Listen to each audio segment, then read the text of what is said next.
14 अगस्त पाकिस्तान के आज़ादी वाले जहारे ते अगोनो सदर आसिफ अली जरदारी, चेयरमैन पाकिस्तान पीपल्स पार्टी बिलावल भुट्टो जरदारी, मोहतरमा फरियाल टालपुर साहिबा आसपा भुट्टो जरदारी, पीपी जिला लारकानो के सीनियर नायब सदर निसार मोहम्मद मुराद भुट्टो, म्यूनिसिपल कमेटी नवदरो जो चेयरमैन हाजी अब्दुल खालिक भुट्टो,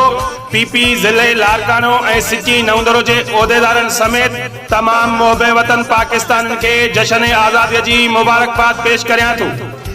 पारा समीउल्लाह पहोड़ पीपी वर्कर सिटी नवदरो।